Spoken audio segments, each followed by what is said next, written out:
Sir from wire.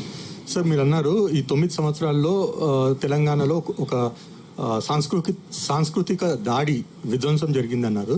మనం ఈ 9 సంవత్సరాల్లో ఒక తెలంగాణ కోణంలో ప్రపంచ తెలుగు మహాసభలు జరుపుకున్నాం.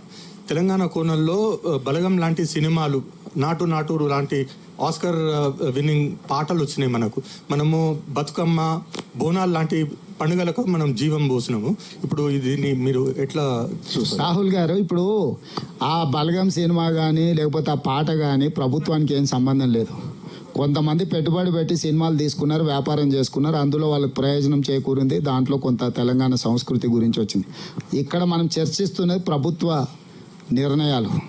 మీరు చూస్తుంటే అమ్మగారు లేరు కాబట్టి వచ్చేసారి బతుకమ్మ చేర్చడానికి ఎవరు ఉండేటట్టు లేరు, ఎట్లా అనేటట్టే ఉండు.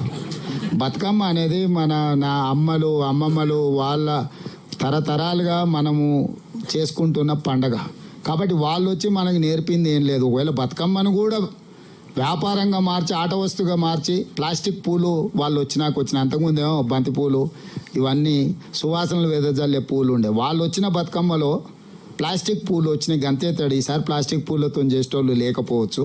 కాబట్టి ఖచ్చితంగా ఆ సాంప్రదాయం కొనసాగుతూనే ఉంది. బతుకమ్మలు, బోనాలు ఎవరు ఉన్నా ఎవరు లేకపోయినా తరతరాలుగా కొనసాగుతూనే ఉంటుంది.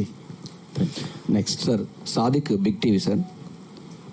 గత ప్రభుత్వంలో అనేక జీవోలు, వేల కొద్ది జీవోలన్నీ కూడా అసలు దాచిపెట్టడం జరిగింది. ప్రజా పరిపాలన కూడా జీవోలు దాచిపెడుతున్న పరిస్థితి ఉంది. మీరేమన్నా దాన్ని మార్చే అవకాశాలు ఉన్నాయి? లేదు, ఈ మధ్యలో నా దృష్టికి వచ్చింది. మా చీఫ్ సెక్రటరీని వాళ్ళని అడిగినాము. పూర్తి స్థాయిలో ఏ జీవోలైనా మనకేం దాచిపెట్టే అవసరమే లేదు. ఎందుకంటే దాచిపెట్టే అవసరం కానీ మూసిపెట్టే పనులు కానీ మేము చెయ్యం. ఏది చేసినా మీకు అందరికి తెలిసేటట్టుగానే చేస్తాము. తొందరలోనే సమాచార హక్కు కమిషనర్లను కూడా నియామకం చేపడతాం. దాన్ని నిర్వీర్యం చేసిండ్రు. వాటిని కూడా ఇప్పుడు ఎలక్షన్ కోడ్ ఇవన్నీ అయిపోతానే సమాచార హక్కు కమిషనర్లను కూడా నియామకం చేపడతాం. ప్రభుత్వం తీసుకునే నిర్ణయాలు అన్నీ కూడా ప్రజలకు అందుబాటులో పెడతాం. Hello sir, Krishnaveni TV5. రాబోయే కాలాల్లో కరెంటు, ఇంకా తాగునీరు, సాగునీరు రెస్ట్రిక్షన్ వస్తుందని ప్రతిపక్షాలు అంటున్నాయి. నిజంగానే ఆ పరిస్థితి ఉంటుందా? ఎప్పుడైనా అవసరాలు పెరిగినా కొద్దీ, అందులోని పోయినసారి వర్షాలు తక్కువ పడడం వల్ల గ్రౌండ్ వాటర్ పడిపోయింది, కరువు పరిస్థితులు నెలకొన్నాయి.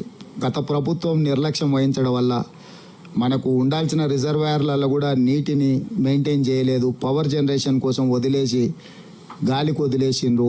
పక్క రాష్ట్రం తరలించకపోతుంటే కూడా తాగునీటి అవసరాలను దృష్టిలో పెట్టుకొని నియంత్రించే పని చేయలేదు. ఇవన్నీ అంటే అతలాకుతలం, చిన్న భిన్నం చేసిరు పరిపాలన. వచ్చేవాడికి ఏది ఎక్కడుందో కూడా ముందే అర్థమైనట్టు పోతున్నామని, వచ్చేవాడికి ఏది మిగలొద్దు అనే ఒక అరాచకం కనిపించింది.